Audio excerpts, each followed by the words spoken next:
and digital age. Now, what does this mean for us as digital historians and history teachers? What does it mean to be a teacher in this digital age, and how do we use these tools?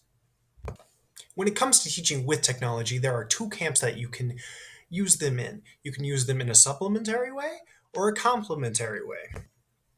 A supplementary way involves almost completely replacing the traditional lesson of a classroom with digital technology, where learning is almost entirely facilitated by the technology that you are using.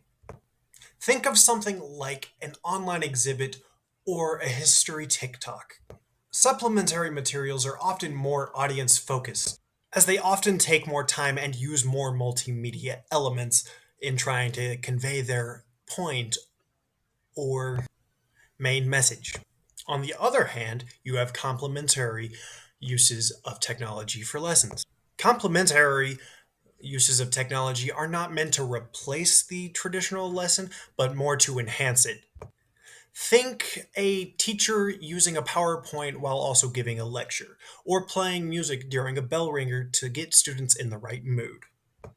These are often more presenter or teacher focused, as they are being put together to help the teacher organize their thoughts and their ideas that they are trying to put out. And often the teacher decides the pace of which the students go through this resource. It can still be very effective if not a little old fashioned.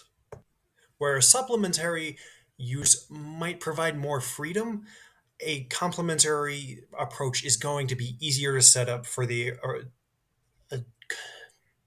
traditional lesson plan style in a classroom.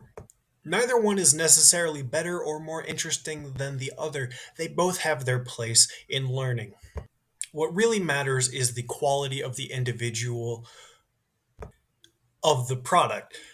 An online video can be just as boring as an in person lecture. Let's take the example of this newspaper article, which is talking about the implementation of the first rumble strips in New Jersey and describes their general purpose of making noise when you drive over them to alert drivers whenever they come in too close to the curve of the road. While informative, it's not that memorable. Now, if you compare that to the video I'm about to show, you'll see why it's important. The musical road in Lancaster, California.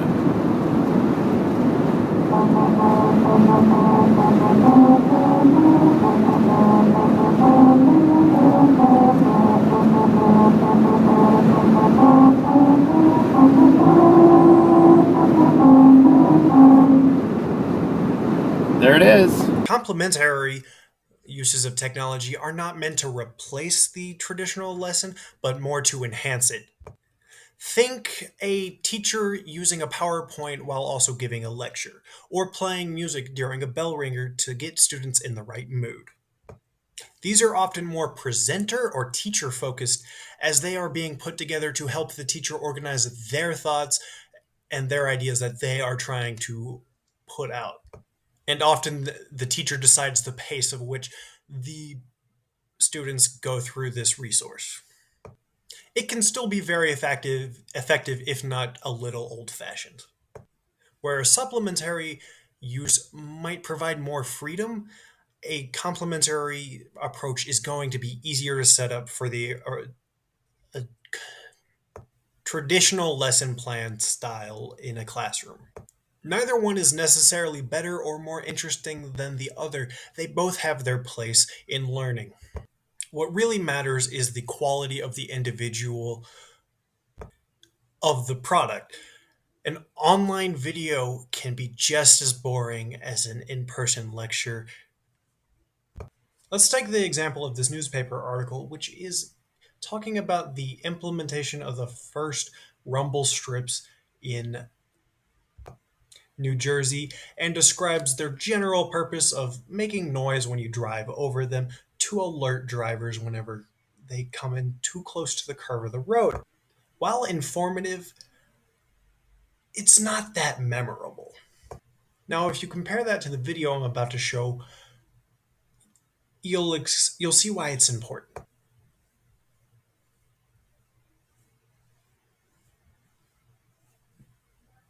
A mistake that some teachers and people will fall into is locking themselves into doing one specific type of complementary or supplementary work.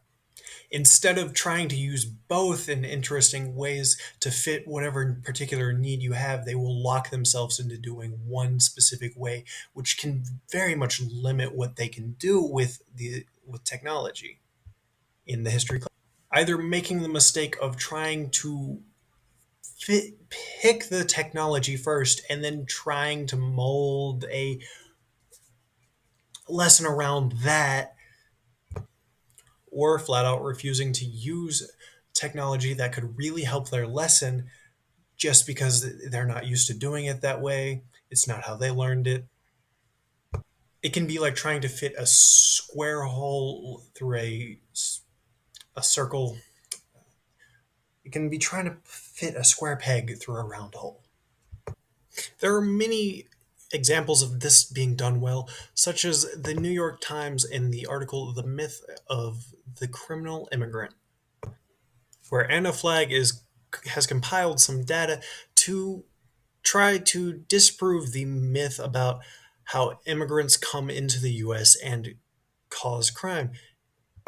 Now, she doesn't just restate some data in a couple bullet points. She actually shows us the graph of the immigrant population in comparison to the violent crime rate, allowing for the reader to see the correlation themselves, coming to their own conclusions, which align with what hers are. Later on in the article, you've got interactive data sets for the reader or student to go through and kind of come up with their own discoveries and do their own historical research from the data you've given. It's a very good example of audience focused exploration of a historical tool. I've talked a little bit about how to use digital tools, but what are some of the dangers that can come from using digital online tools for teaching history,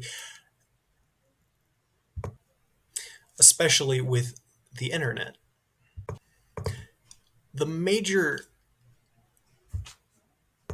the major danger is the amount of misinformation and disinformation that is available on the web. Now, exactly what are misinformation and disinformation? How are they alike? How are they different? Is there any difference at all? Let's start off with what they both have in common, which is bad information or information that is untrue or just made up. The difference comes in intention. Misinformation is incorrect information that is not intending to do any harm. This is like your grandmother baking you an apple pie to make you feel better when you have the flu. There's no ill will there, but it might not be accurate to say that the apple pie is going to help you. Disinformation is intentionally harmful in its spread of misinformation. Now, this is like your fake news, your defamatory comments, and the like. One might assume that in such a vast amount, one might assume that because we live in the age of the internet and so much information is available, it would be very hard to create lie about history. Wouldn't we know too much? And who would lie on the internet? Actually, it is surprisingly easy to lie about history. Take, for example, the Edwards Owens hoax, where students of a T. Mills Kelly's class worked to create a historical hoax about a pirate named Edward Owens, going as far as to make fake historical documents, YouTube videos discussing his adventures, even building a Wikipedia page, all to gather steam for this hoax that they were building. Now, eventually, they did have to come clean about the exercise and the hoax, as they are historians and are bound to reveal that truth eventually. It still is a good reminder of how easily information can be manufactured and presented as matter of fact online. So, you might be asking, how can we spot misinformation and disinformation, and how do we combat it? As history educators, I think we have a unique capability of helping students answer these questions. We already teach students how to decipher and decode historical documents, looking for the biases, intent, and purposes of these historical documents. So it shouldn't be that much of a stretch to extend that to online news articles and online documents. Now, I may have painted the internet in a harsh light, saying it is the source of misinformation, but it actually is also the source of how we can, ways that can help us to weed through the misinformation. There are many ways to find out the date something was published, compare it to other sources, ways to check the publisher's credentials. All of this is meant to help students be able to identify possible misinformation or disinformation. Skills come together to become known as digital literacy or media literacy for digital technologies, allowing students to examine documents and consider all of the factors that go into it to find out, is this information correct? Is this good for me to use? Although digital literacy is not all about just evaluating documents and sources, a big part of it is to prepare students to be able to create their own online documents, sources, collections. We as educators should strive to teach our students how to use new tools and hardware to create their own digital portfolios. This will keep both you and the students ahead of the curve as new tools are constantly being made and as old ones fall to the wayside. Now, as students create their own archives and exhibits, they're going to need to know where they can find good information, good sources, and what type of sources they can use, what resources are free, what are in the public domain. And this is where we come up to the issue of copyright. Copyright is a complicated topic for any student or adult to understand. Thanks, Disney!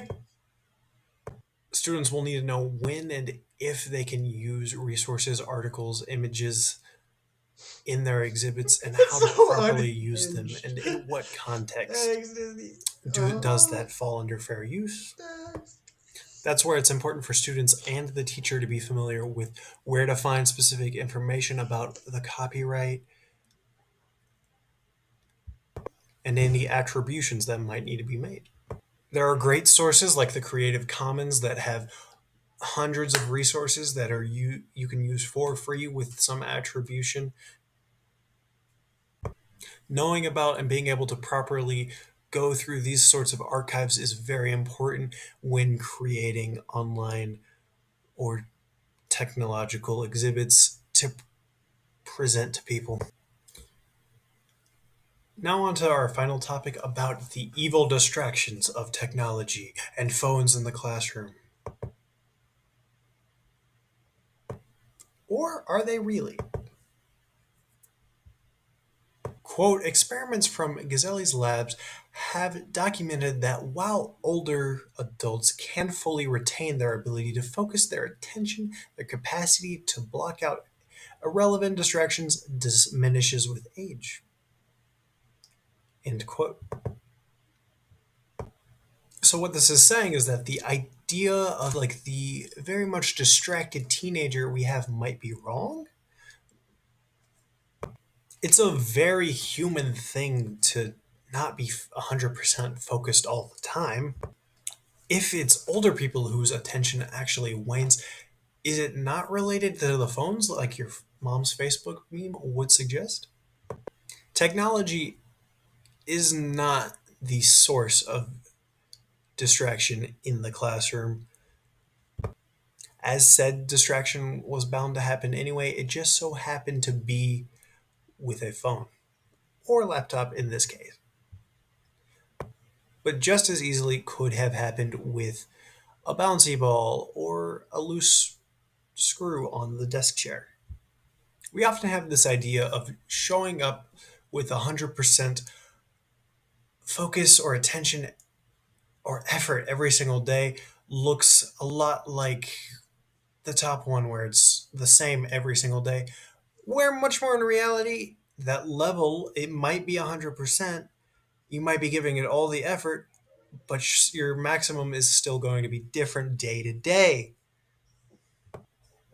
And it's going to vary person to person, day to day. I'm not saying that distractions should just be ignored and said as, oh, they're just bound to happen, so you should just ignore them. No, it's this is more so way of saying they're not the end of the world. Like old camp counselor me would have treated them. And as distractions are bound to happen anyway, why not use technology in the classroom? Use it to your benefit rather than detriment. That's all, folks. Hope you all have a good one. Good day, good evening, and good night. Alex Blevins.